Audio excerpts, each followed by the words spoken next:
সার্বিক অর্থে আমার দাদু যতীন সরকার তিনি ততদিনই থাকবেন যতদিন তার যে চেতনা তিনি তার লেখার মধ্য দিয়ে তার বক্তব্যের মধ্য দিয়ে তিনি যা প্রকাশ করতে চেয়েছেন যে স্বপ্ন দেখেছেন সেটা আমরা যতদিন ধারণ করবো তিনি ততদিন আমাদের মধ্যে থাকবেন।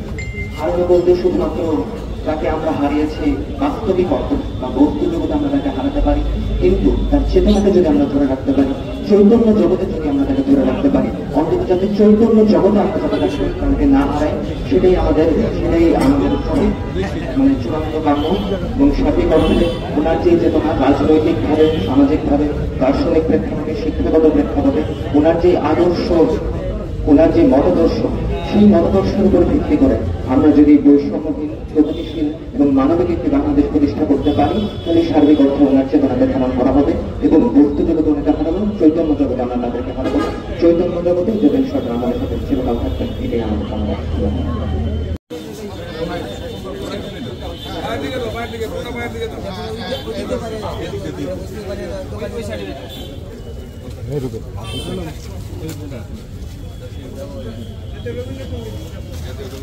শ্রদ্ধা নিবেদন করবে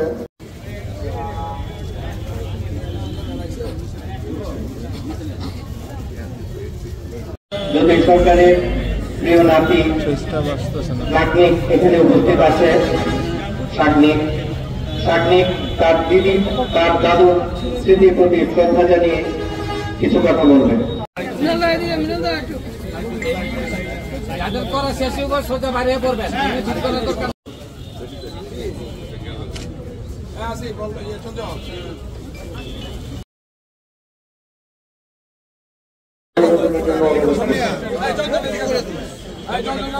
আমাদের মধ্যে আপনারা এদিকে যারা যাবেন এদিক থেকে আসেন, এদিক থেকে আসেন, উল্টো দিক থেকে দিয়েন না।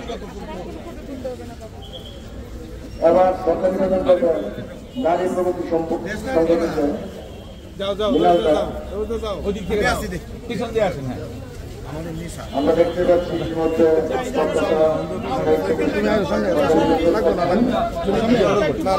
একটু বড় করে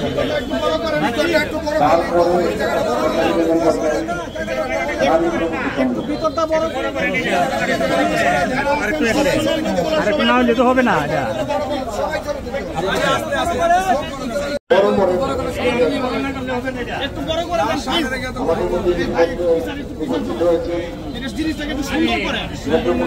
পুলিশ সুপার মহোদয়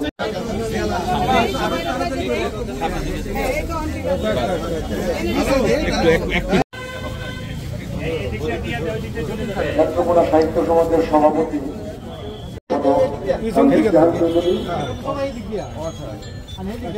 প্রফেসর নজরুল সরকার,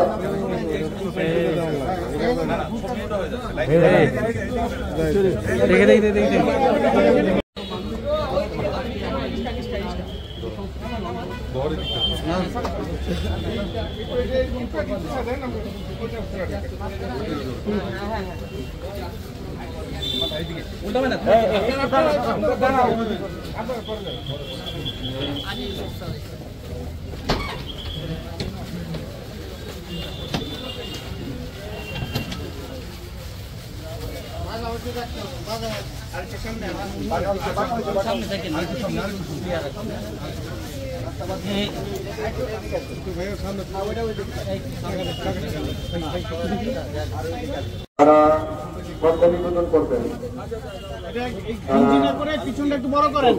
আমরা আসলে বেশি সময় এখানে নিব না।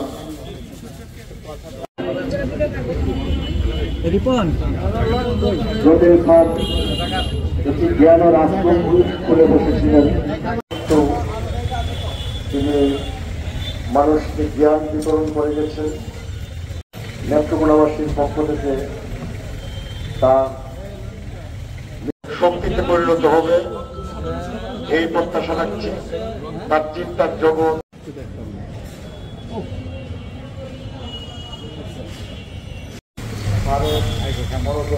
মধ্যে আমাদের কাছে পৌঁছে গেছে। তারা আমাদের শ্রদ্ধেয় স্যারকে শ্রদ্ধা নিবেদন করবে। তারা তাদের সন্তানগুলিকে একটু কোরআন দিয়ে রাখলে হবে। একটু সাইড দেন, আমাদেরকে ছবি নেওয়ার জন্য একটু সাইড দেন, একটু সাইড দিতে হবে।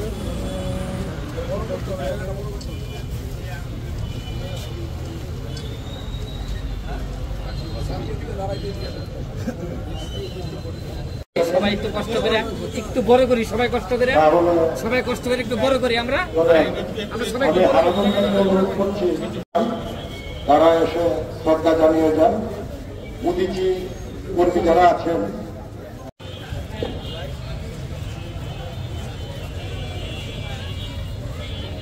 কন্যা সুচিত্রা সরকার তাকে কিছু বলার জন্য আমি উনি চিন্তা করে গেছেন, উনি লিখে গেছেন, স্বীকৃতি লিখতে পারতেন না।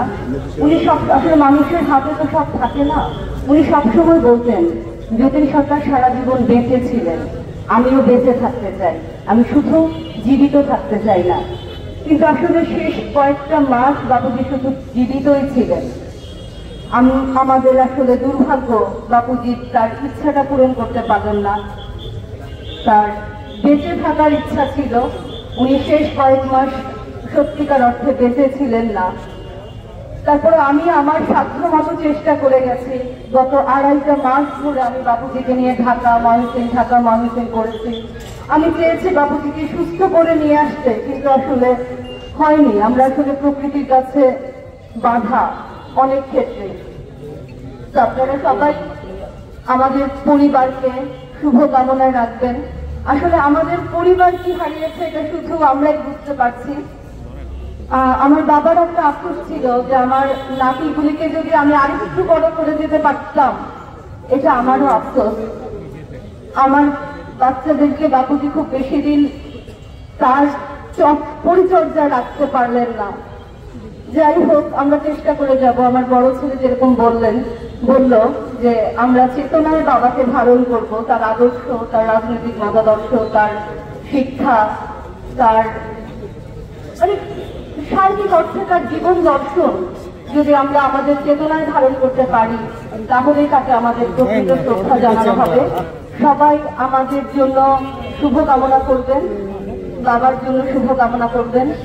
বাবার দীর্ঘ 90 বছরের বর্ণাঢ্য জীবনের অবসান ঘটল। উনি একটা পরিপূর্ণ সংগ্রামী জীবন কাটিয়ে গেলেন। সবাই আমার বাবাকে শুভকামনা রাখবেন। আমাদের হৃদয় ভারাক্রান্ত, আমরা সবাই ব্যথিত। এরকম একজন মনীষী চিরবিদায় করছে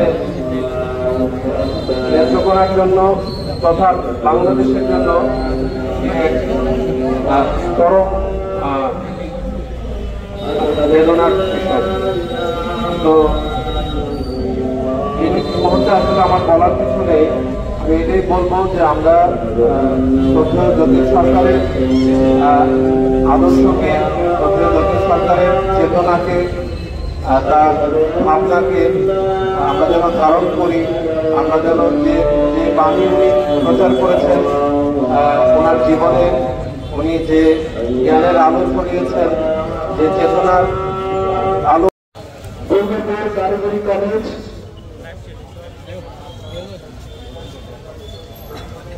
অধ্যক্ষ রতন পাল শ্রদ্ধা নিবেদন করছে।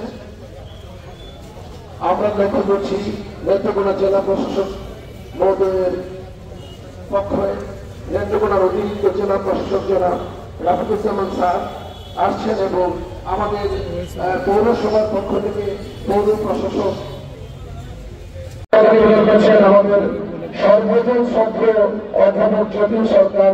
আমরা যাকে আমাদের এই পর্ব দ্রুত শেষ করতে হবে।